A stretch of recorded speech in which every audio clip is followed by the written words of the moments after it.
Jambo popote ulipo mpenzi mtazamaji, na natumai mzima buheri wa afya. Karibu katika taarifa zetu za Dira ya Hope TV Jumanne hii tarehe 23 mwezi Julai mwaka 2023. Sodakta, jina langu ni Dolly Mwirigi Mbuvi. Na Tume ya Kitaifa ya Haki za Kibinadamu KNHCR imetaka shirika la kutathmini utendakazi wa polisi nchini IPOA kuchunguza madai ya unyanyasaji dhidi ya waandamanaji na maafisa wa polisi wakati wa maandamano ya upinzani. Tume hiyo hata hivyo imesema kuwa itachukua hatua zinazofaa kusuluhisha masuala hayo. Mwanahabari wetu Joy Gatweri na taarifa hiyo. The Kenya Constitution in Article 25 guarantees the right to freedom from torture and other cruel, inhuman, and degrading treatment or punishment. The Commission has received reports of torture and abuse, wanton beating of persons, even after surrender, indiscriminate tear gassing of residences and schools, and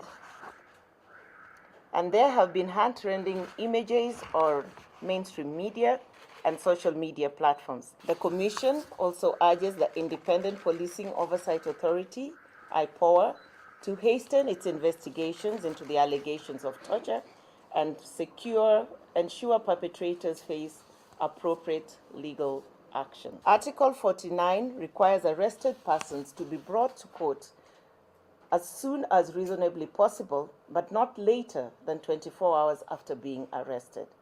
However, there have been reports of delays and denial of justice for those arrested, including the denial of bail at the point of arrest as provided in Article 49. Na hatua ya muungano wa Azimio la Umoja kusitisha maandamano ya wiki hii dhidi ya serikali imezua hisia mseto miongoni mwa Wakenya. Muungano huo katika taarifa yake Jumatatu ulisitisha maandamano hayo ambayo yalikuwa yamepangwa kufanyika Jumatano na badala yake kuwataka wafuasi wao kufanya ibada ya kuombea waathiriwa wa ukatili wa polisi. Mwanahabari wetu Alice Diana alizungumza na baadhi ya wakazi wa Nairobi na wafanyabiashara kuhusiana na hisia zao na maandamano yao upinzani dhidi ya serikali, na ametuandalia ripoti ifuatayo. Wakenya wameelezea hisia mseto baada ya Azimio la Umoja kusitisha maandamano ya wiki hii ya kulalamikia gharama ya juu ya maisha ambayo yalikuwa yamepangwa kufanyika Jumatano.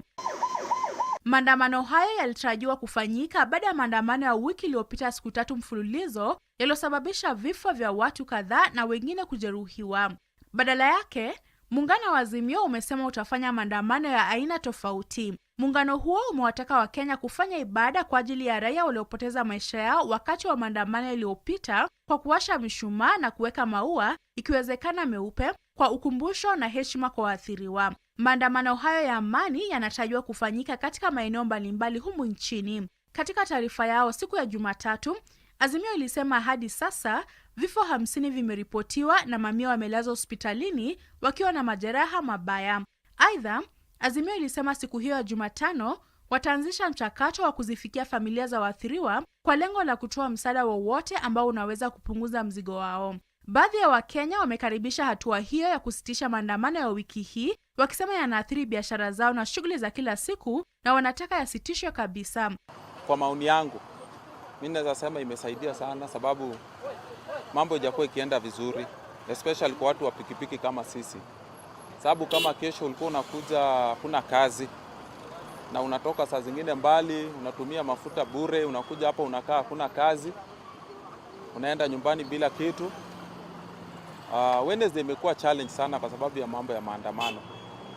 So mimi naweza sema kuadhirishwa kwa maandamano siku ya kesho imetusaidia, na pia imesaidia pia wanabiashara wengine kama mimi, wanabiashara wadogo kama mimi.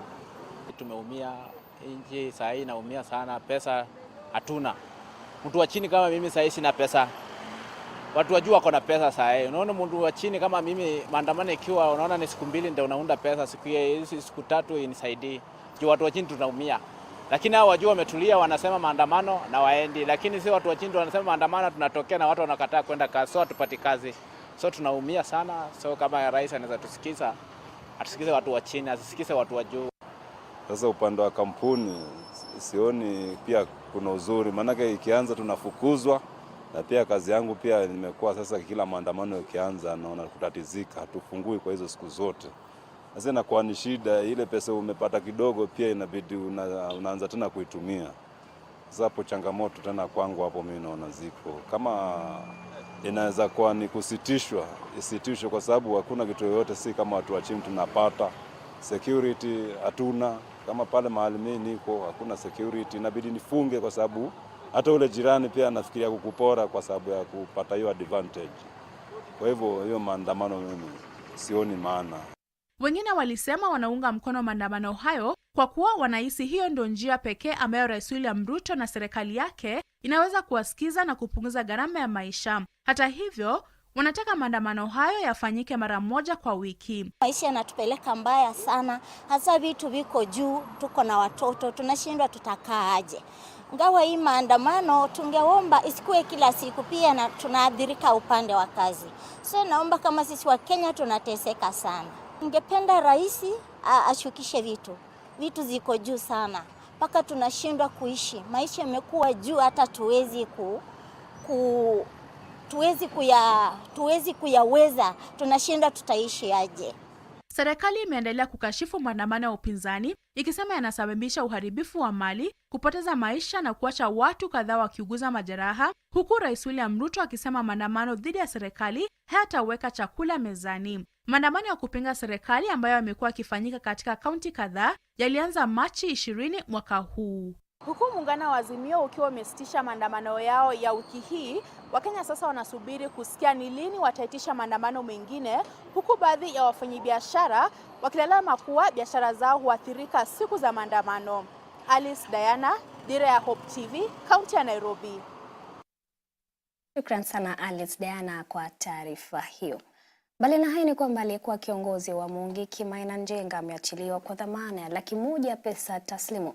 Njenga pamoja na Peter Kamunyi na Felix Lakishe wanakabiliwa na mashtaka matano kujiandaa kutekeleza uhalifu na ulanguzi wa dawa za kulevya. Walikamatwa Jumatano usiku katika eneo la Kiserian, kaunti ya Kajiado, kwa madai ya kuwa sehemu ya maandalizi ya maandamano dhidi ya serikali ambayo ilipangwa kufanyika Jumatano, Alhamisi na Ijumaa jijini Nairobi na maeneo mengine ya nchi wiki jana. Kesi hiyo itatajwa tena tarehe 18 mwezi Septemba mwaka huu.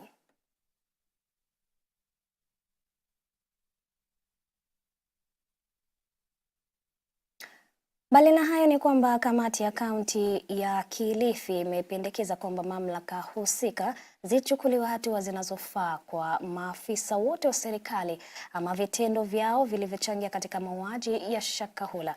Wakiwasilisha ripoti yao kwa kamati ya seneti ya Shakahola, kamati hiyo kutoka kaunti ya Kilifi ilibaini kuwa familia nyingi zilizoathirika hazikuwa wenyeji wa kaunti ya Kilifi. Na kama Tess Njenga anavyoripoti, kamati hiyo pia ilipendekeza kwamba serikali iunde chombo cha udhibiti usajili wa mwenendo wa taasisi za kidini. There was no regulatory framework on religious activities. There was also abuse of freedom of worship from the Article 32 of our Constitution. Miezi minne tangu kuanzishwa kwa uchunguzi juu ya vifo vilivyotokea katika ranchi ya Chakama huko Shakahola, idadi ya watu waliokufa bado inazidi kuongezeka. Wakiwasilisha matokeo na mapendekezo yao kwa kamati ya seneti ya Shakahola iliyoongozwa na seneta wa Tana River Danstan Mungatana, kamati ya Kilifi imependekeza kwamba miili ambayo bado yanafukuliwa ni baadhi ya watu 613 walioripotiwa kupotea. Wanakamati hao sasa wameitaka serikali ya kitaifa kuanzisha kituo cha polisi huko Shakahola na pia kituo cha ukumbusho ambapo miili iliyokataliwa na jamii yao itakapozikwa. Memorial Park at Shakahola, not only for the display of the names of the victims, but also burial of the exhumed bodies that maybe we didn't find the owners, or they were rejected by the community. That memorial park should have the names of all the victims, and it will be a reminder not only to Kilifi County and the residents there in terms of sensitization, but a reminder to the entire Kenya nation that radicalization can happen in religion. Aidha, kamati ya kaunti ya Kilifi imependekeza kwamba mamlaka husika kama EACC, IPOA, tume ya huduma ya mahakama kati ya wengine kuchukua hatua zinazofaa kwa maafisa wote wa serikali ambao vitendo vyao vilichangia katika mauaji ya Shakahola. Most of these victims did come from Kilifi County. A big percentage came from up country, and we believe there are some people who are helping Mackenzie in bringing in these victims. We were also unable to establish why intelligence agencies failed until it became a national disaster. We were also unable to know whether all bodies exhumed were followers of Mackenzie, or maybe they died somewhere else, and maybe the Shakahola forest was used as a dumping site. Kamati hiyo pia ilipendekeza kwamba serikali ichukue hatua na kuweka vidhibiti katika usajili na mwenendo wa taasisi za kidini kulingana na katiba. There should be a religious body that is going to regulate these churches, maybe on academic levels, or maybe on a certain mechanism should be put in place. Kamati hiyo pia ilikemea ulegevu na kutochukua hatua kwa vyombo vya sheria na mahakama, hali iliyowezesha Paul Mackenzie kuendeleza dhehebu potovu. Kiangalia Kilifi kama county ama kama gatuzi, ilikuwa ni gatuzi moja ambalo liko na mashaka mengi sana, mbali na hili la Shakahola. Mwanzo masuala ya njaa, umaskini umekithiri, na unajua ule umaskini ndio pia ukiangalia kwa undani utapata ni sababu mojawapo ambayo inafanya hawa watu wetu kuweza kupatikana kirahisi sana. Pia kamati hiyo ilipendekeza kuwa jamii ihamasishwe kuhusu kujilinda na kuripoti matukio yasiyo ya kawaida na watu wasioeleweka kwa mamlaka husika. Kamati maalum kutoka kaunti ya Kilifi iliyokuwa ikifanya utafiti kuhusiana na maafa yaliyotendeka Shakahola hii leo imetoa ripoti kwa kamati ya Seneti. Kati ya mapendekezo ambayo yalipendekezwa ni kwamba shamba la Shakahola litengwe kama kumbukumbu ya maafa yaliyotendeka kule Shakahola. Nikiripotia Dira ya Hope TV kutoka jiji la Nairobi, jina langu ni Tess Njenga. Shukrani sana Tess Njenga kwa taarifa hiyo. Na mbali na hayo mtazamaji, ni kwamba mbunge wa Bumula wa Mboka wa Nami amemrai Rais William Ruto kukoma kuhangaisha familia ya aliyekuwa rais wa 4 wa nchi Uhuru Kenyatta na kumpa haki yake ya kikatiba. Akizungumza baada ya kuzindua karabati wa barabara eneo bunge lake, Mboka aidha amesuta wizara ya ulinzi kwa kukamata viongozi upinzani kiholela pasipo na sababu yoyote. Ile mambo tunaona sasa, wewe unaanza kutafuta mama ya Uhuru, unanyang'anya yeye askari. Mama ya Uhuru, yeye alikuwa mke wa rais wa kwanza wa Jamhuri ya Kenya. Sio ati ana security kwa sababu ya yeye ni mama ya Uhuru Kenyatta. Hapana. Yeye ni mama wa president wa Kenya. Vile wewe utataka Rachel Ruto, Her Excellency, aangaliwe na wananchi miaka mingi baada ya wewe kutoka kwa kiti. Angalia wenzako vile tunataka. Si tunataka tujenge Kenya moja. Lakini hii njia rais ameanza ya kwenda kunyanyasa watu wengine haitasaidia. Kupiga watu marisasi kiholela, tunasema tawe. Uhuru Kenyatta na watoto wake wachana nao. Mheshimiwa Ruto, utasikiaje wewe kama umetoka kwa kiti? Na hata ukifanyaje wewe huwezi kaa kwa kiti zaidi ya miaka 10. Si ndio? Kwa mujibu wa katiba. Sasa utaenda lazima utaenda nyumbani. Utajisikia haje mtu akikuja kusumbua mama yako mzazi, utajisikia namna gani? Sio ni mbaya? Utajisikia namna gani mtu akikuja kusumbua bibi yako, Her Excellency Rachel Ruto? Utasikia aje? Ama watoto wako? Na hii maneno ya kushika viongozi kiholela, wachana nayo bwana. Hii wakati ilikuwa ya Moi. Sisi tulipambana na Moi na tukatisha Moi kabisa. Mheshimiwa Rais, wacha kutisha sisi bwana. Wacha kusumbua sisi. Wacha kutisha watu ukisema utawashika ufanye nini? Tukiachana hayo, mpenzi mtazamaji, ni kwamba mkewe naibu rais mchungaji Dorcas Rigathi ameshiriki katika mazungumzo mpango wa watoto wa kiume na urekebishaji wao dhidi ya dawa za kulevya na matumizi mabaya ya dawa hizo nchini Italia.